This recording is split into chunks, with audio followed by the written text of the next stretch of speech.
This video is about the dot product node in Unreal Engine Materials. I'm gonna explain what it is, what it's used for, and how we can use it.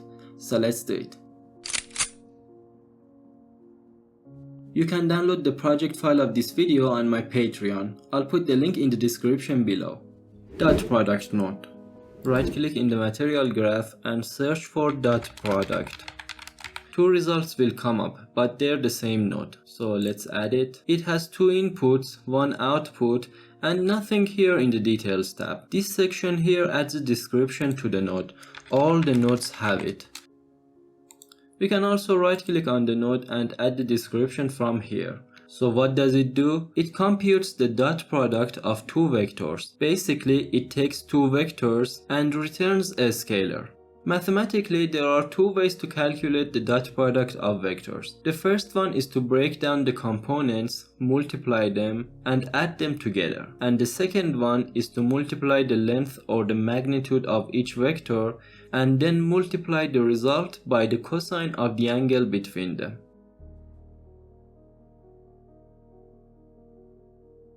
For example, here in the material, this is the math that the dot product node does. First, it splits the two input vectors into their individual components. Then, it multiplies the respective components by each other, the R channels, the G channels, and the B channels. And finally, it adds them all together to get the result. That's how it outputs a single scalar value.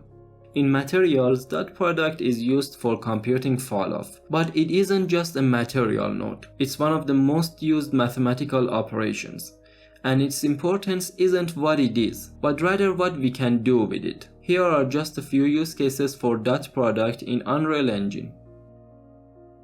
If you like to learn more about the math behind dot product, I recommend watching the vector dot and cross product section of the linear algebra course on the Khan Academy website. It's free and I myself learned a lot watching them. I'll put the link in the description. Now that we know what it does, let's go over some things to consider when using it. But before getting to that, make sure to like this video and subscribe to the channel. Join our communities on Telegram, Discord, and Facebook to stay connected and share your work. And check out my Patreon if you'd like early access to videos, exclusive assets, and if you'd want to support the channel. All the links are in the description.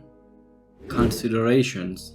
Normalizing the vectors ensures that they have a length of 1 and therefore the dot product will only represent the cosine of the angle between the vectors. It will give us an accurate representation of the angle regardless of the length of the vectors. Watch the normalize video to learn more about this topic. If we don't normalize the vectors, we should divide the dot product by the multiplication of the length of the vectors to get the cosine of the angle between the vectors. Cosine of all the angles are in the -1 to 1 range. We can use this information to find out whether the vectors are facing the same direction or not. Let me explain how we do that. If the resulting value is positive, it means that the angle between the two vectors is less than 90 degrees, or the vectors are pointing in roughly the same direction. If we get something close to 1, the angle between them is close to 0. If the dot product is 0, it means the vectors are perpendicular to each other. If the dot product is negative, it means the angle between the two vectors is greater than 90 degrees, or they are pointing in roughly the opposite directions. And if we get something close to -1, it means the vectors are facing opposite ways. Even if the vectors are not normalized, we can still find out whether they face the same direction or not. And we can do that using the sign of the dot product. As we learned in the sign video, whatever we feed into it, its output will be either 1, 0, or -1. If it's 1, the vectors are facing the same direction. If it's 0, they're perpendicular. And if it's -1, they're facing opposite directions. We can always rely on the negativeness or positiveness of the result of the sign node. The dot product does not directly represent the angle between the vectors. It can give us the cosine of the angle between them. To get the actual angle in degrees, we can use the invert cosine function. Right click and search for arc cosine and connect it like this. Now this node returns the angle in radians. We can use the radians to degrees function to convert the result to degrees. So let's add it. Here it is. Next, add a debug scalar and let's connect it to the base color. Now we can see the angle between these two vectors. We can only get the cosine of the angle between two vectors if none of them is a zero vector. In that case, the result can't be used to calculate the angle between them. Previously, we showed that we can calculate the cosine with this formula. When one or both of the vectors have a magnitude of 0, this part becomes 0, and dividing by 0 is not allowed. So that's why mathematically it's not possible to calculate the cosine and therefore the angle between the vectors. The input vectors should have the same number of channels.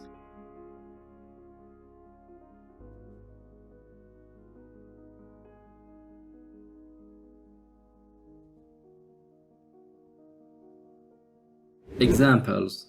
If you don't know any of the nodes I use in these examples, check out the material nodes playlist on my channel. I'll put the link in the description below. Example 1. Triplanar mask. Add a vertex normal and a component mask. Connect them like this. And let's only mask the B channel for now. Right now the mask comes way down. So here before the component mask node, hold E and click to add a power node. Connect them like this. And now if we increase the exponent value, we can limit the mask to the upper areas. 8 is fine for now. Vertex normal outputs values between -1 and 1. Because we need the mask on both sides, I'll add an absolute node here and connect them like this. Now we have the mask on both sides. If I enable all the channels here, we can see that there are these black areas. Let's remove them. Add a dot product node and a constant 3. Hold 3 and click to add it. Set it to 1, 1 and 1 and connect it to the B input of the dot product. Also connect the power node to the A input. Now if I connect the dot product to the base color, we can see that we get the same mask, but it's in grayscale. And that's obviously because the output of the dot product is a scalar value, and scalar values are black, gray or white. So here, hold D and click to add a divide node. Connect the power node to the A input and the dot product to the B input. And connect it to the base color. And this is the result. Now this one is a better mask. And we can control the smoothness of the edges with the exponent value of the power node. Higher values make it sharper. For example, this is what it's like if I set it to 64, and lower values make it softer. Let's set it to 8 for now and continue. Here let's add a split components and connect it like this. Now we can see the individual channels separately. Each channel can mask the projection in that axis.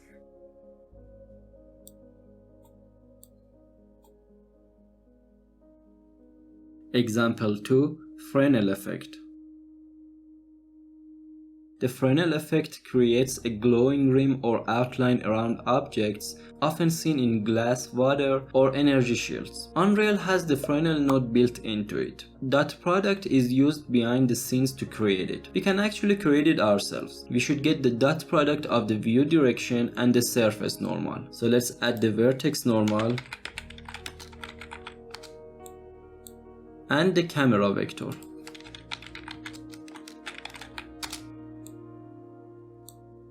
Let's add the dot product node and connect them like this.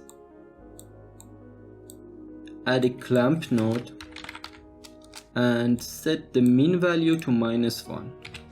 We could also use a saturate node.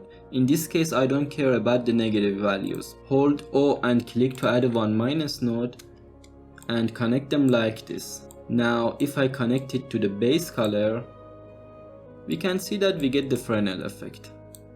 Let's actually disable the auto exposure and set it to something like -1.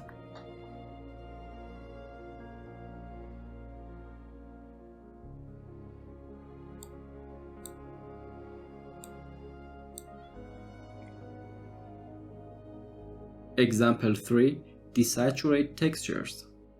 We can use dot product to desaturate textures. The dot product of any color or texture with this vector results in the desaturated version. I'll put the exact values of the vector in the description below. This happens because this vector represents luminance coefficients which simulate how the human eye perceives brightness. Red contributes about 21.26%, green dominates with about 71.52%, and blue is the least influential at about 7.22%. This method creates a perceptually accurate grayscale conversion.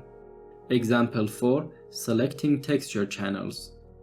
We can use it to select a specific channels of a texture. This texture, for example, has a different texture in each channel.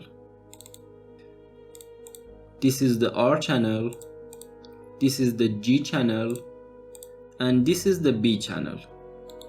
Let's add the dot product node and the constant 3. Hold 3 and click to add it. Connect them like this, and let's connect it to the base color. Let's also disable the auto exposure.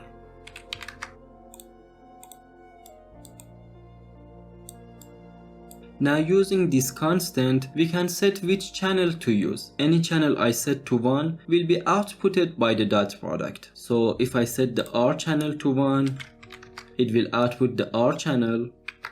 If I set the G channel to 1, it will output the G channel. And if I set the B channel to 1, it will output the B channel. We can then convert this to a parameter and change the channel from the material instance. So that's it. Click here for more Unreal stuff, and thank you so much for watching. Also, a special thanks to my patrons for making this possible. Like this video, subscribe, and join our communities. If you have any questions, leave them in the comment section below. So, see you in the next one.